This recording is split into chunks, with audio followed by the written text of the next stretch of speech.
This issue explains what happened to the Fantastic Four during the Ultron War. Picking up during the Fantastic Four interdimensional family vacation, Reed receives a distressed call from T'Challa asking for assistance.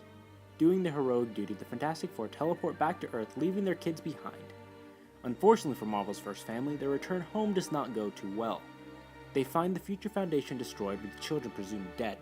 Then they are met by a horde of Ultron's forces, resulting in the demise of Johnny, then Ben, and then finally Reed.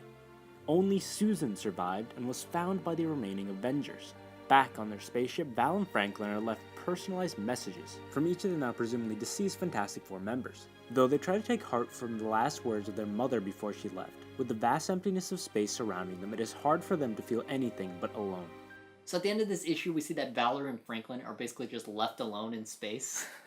Part of me thinks that those two kids should have actually been able to go back to Earth and fight with the Fantastic Four, which maybe is a little messed up since they're kids. I don't think the parents would ever be like, "Hey, let's take you into this war."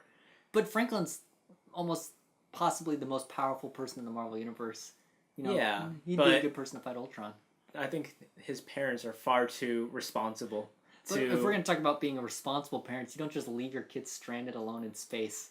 I think both of them have the capacity to survive there, just because of how smart Val is and how much probably backup plans Reed has left them. Like, as soon as they're done... It doesn't matter if there's plans. They have no parents anymore. That's what's happened.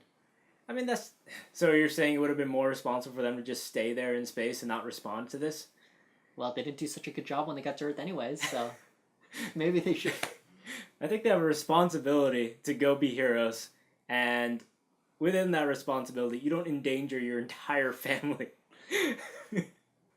Though what I did like about this issue was how each of them get their own kind of moment, their send-off on Earth when, they're either swarmed by Ultron's forces in some way or another.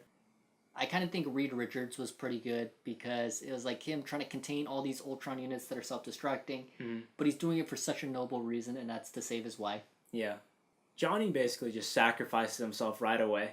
And well, I think the thing about Johnny is the fact that he's already died, I think makes him just not give a shit about anything. So he's like, yeah, you can't kill me.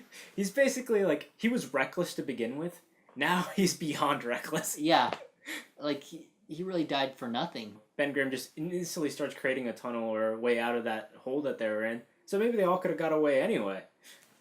But Johnny really just threw himself away right away. And Ben Grimm has the classic strong guy end where there's just tons and tons of people just piling on top of him. Yep, just getting swarmed. But he thought it was doomed, so he wanted to go after him. Yeah, and they have some, along with each one of these send-offs, these deaths, they have a clip played to the children, like a will. Yeah, like something pre-recorded message. Yeah, something they want to say. And like you say, it was interesting that Grimm has something to say about Doom. Like it was just his way of getting all that guilt off his chest, I guess. I think it might be a way for Matt Fraction to build a future storyline during this Age of Ultron event. Mm-hmm. And maybe it won't be relevant in Age of Ultron, but it could be much relevant later.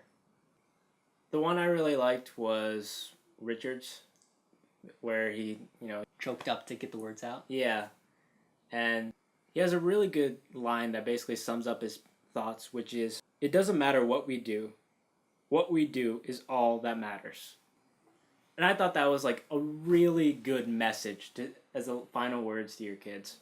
One of the questions I do have after this issue, though, is since they have the capacity to sort of travel anywhere in time and space, why did they choose to come back after a certain point? Like, why wait until after the fall?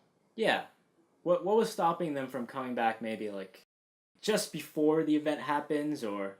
I was kind of wondering, maybe it's like they went to the exact time when T'Challa contacted them, but, I mean, honestly, they should have gone back to a better point. But this does bring up the argument that we kind of had in our Age of Ultron issue number 2 review, where we're talking about how much time has actually passed between the invasion and the events that are happening. Yeah, so I think I was wrong. I thought it was like multiple months or possibly years, but it looks like this has all happened in a couple weeks. Yeah, and really, really fast invasion. Everything seems to go to shit really quickly. So Fantastic Four issue 5 AU, what would you give it as a grade? I'd give it a 3 out of 5. We got a little bit more information about Age of Ultron, which is good, but it just didn't really stand out that much. I'd give this issue a 3.5 out of 5. This is really a character-driven and emotionally charged issue that really emphasizes what emotional trauma Susan Storm has gone through, and I like seeing that. Thanks for watching B3 Comics review of Fantastic Four, issue number 5 AU. Before we go, we have a question for you. Which member of the first family do you think got the best send-off? Leave your thoughts in the comments below, and like always, if you like what you see, give us a thumbs up.